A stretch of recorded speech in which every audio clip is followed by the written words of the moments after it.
అది అర్ధరాత్రి 1 గంట. చుట్టూ ఉన్న ప్రపంచం గాఢ నిద్రలో ఉంది. కానీ నా కళ్ళల్లో మాత్రం నిద్రలేదు.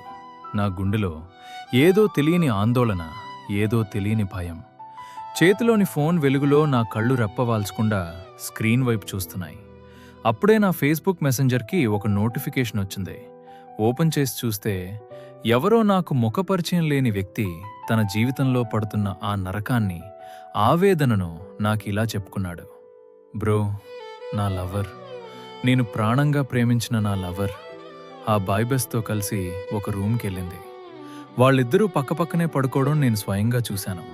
ఆ నిజం తట్టుకోలేక నా గుండె ఆగిపోతుంటే ఎవరికి చెప్పుకోవాలో తెలియక నా బాధను నీతో పంచుకుంటున్నాను. ఆ మాటలు చదివిన క్షణం నాకు నా జీవితం శూన్యంగా అనిపించింది.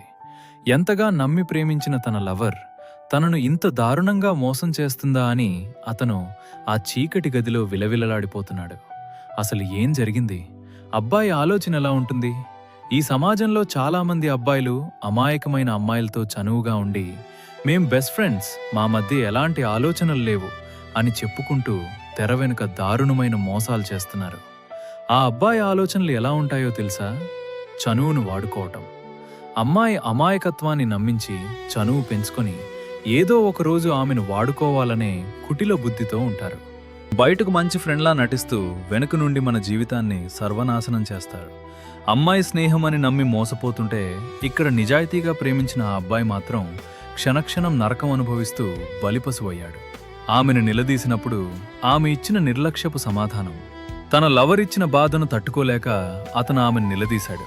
కానీ ఆమె మాత్రం ఏమాత్రం పశ్చాత్తాపం లేకుండా చాలా నిర్లక్ష్యంగా, కోపంగా మాట్లాడింది.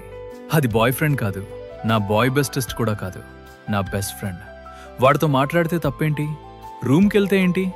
నేను ఏం చేసినా సరే వాదించేది, మాట్లాడేది నా ఫ్రెండ్ గురించే. ఫ్రెండ్ ఫ్రెండ్ ఫ్రెండ్, నువ్వు అడగడానికి ఎవరు? నేనేం చేసినా నీకు అనవసరం అని అతని ముఖం మీదే ఎదురుదాడి చేసింది. ఆ మాటలు విన్న తర్వాత అతని బుర్ర మొత్తం పాడైపోయింది. ఏం చెయ్యాలో, ఎవరికి చెప్పుకోవాలో అర్థం కాలేదు. నిన్ను ప్రాణం కంటే ఎక్కువగా ప్రేమిస్తే నాకంటే ఆ ఫ్రెండే నీకెక్కువైపోయాడా అని అతను లోలోపల కుమిలిపోతున్నాడు. చుట్టూ నిశ్శబ్దం, కానీ అతని గుండెలో మాత్రం అగ్నిపర్వతం బద్దలైంది. కన్నీరు చుక్కలు చుక్కలుగా ఫోన్ స్క్రీన్ మీద పడుతుంటే అతని బ్రతుకే ప్రశ్నార్థకమైంది.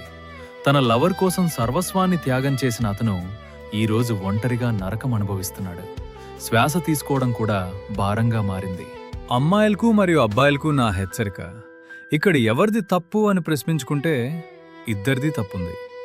అమ్మాయి చేసిన తప్పు ఫ్రెండ్ అని నమ్మి పరిమితులు దాటి ఒక రూమ్కి వెళ్ళి పడుకునేంత వరకు ఆలోచించకపోవటం. తనను ప్రాణంగా ప్రేమించే లవర్ కన్నీళ్లను, బాధను ఏమాత్రం పట్టించుకోకపోవటం. అబ్బాయి చేసిన తప్పు అవకాశాన్ని బట్టి వాడుకోవాలని చూసే స్వార్థపూరిత ఆలోచన. ప్రతి అమ్మాయికి చెప్తున్నాను, స్నేహం ముసుగులో మిమ్మల్ని వాడుకోవాలని చూసేవాని నమ్మకండి. అలాగే అబ్బాయిలకు చెప్తున్నాను, ఇలాంటి మోసాలను ముందే గుర్తించి మీ ఆత్మగౌరవాన్ని కాపాడుకోండి. మిత్రమా, నువ్వు ఒంటరివి కావు. ఒకరి ప్రేమ కోసం నీ జీవితాన్ని, నీ ప్రాణాన్ని వదులుకోవాలని చూడకు. నువ్వు ఎవరినైతే ప్రాణంగా నమ్మావో వారు నీ విలువను గుర్తించలేదు. ఇలాంటి వారి కోసం ఏడవటం, కుమిలిపోవటం అంటే నీ జీవితాన్ని నువ్వే నాశనం చేసుకోవటమే. ఈ రోజు జరిగిన ఈ నరకం నీకు భవిష్యత్తు కోసం ఒక పెద్ద గుణపాఠం. పెళ్లి కాకముందే ఈ విషయం నీకు తెలిసిందంటే దేవుడు నిన్ను ఒక పెద్ద నరకం నుంచి కాపాడాడు. పెళ్ళయ్యాక ఇలాంటి మోసం జరిగితే నువ్వేమీ చేయలేవు. నిన్ను ముందే అప్రమత్తం చేసి ఆమె నిజస్వరూపం చూపించిన ఆ వ్యక్తి నీకు దేవుడిలాంటివాడు. ఒక్క క్షణం ఆలోచించు మిత్రమా. కూరగాయలు లేదా పండ్లు కొనడానికి మార్కెట్కి వెళ్తావు. అక్కడ ఒక బెండకాయ లేదా పుచ్చకాయ కుళ్ళిపోయిందని తెలిసినప్పుడు నువ్వేం చేస్తావు? దాని గురించే రోజంతా కూర్చుని ఏడుస్తూ బాధపడుతూ ఉంటావు? లేదు కదా. ఆ పుచ్చకాయను పక్కన పడేసి మళ్లీ మార్కెట్కి వెళ్ళి ఫ్రెష్గా, కొత్తగా ఉండే మంచి కాయను కొనుక్కుంటావు. ఇంటికి తెచ్చుకుని శుభ్రంగా వండుకుని కడుపు నిండా తింటావు. అంతేగాని పుచ్చిపోయిన దాని గురించి ఆలోచిస్తూ కూర్చోవు కదా.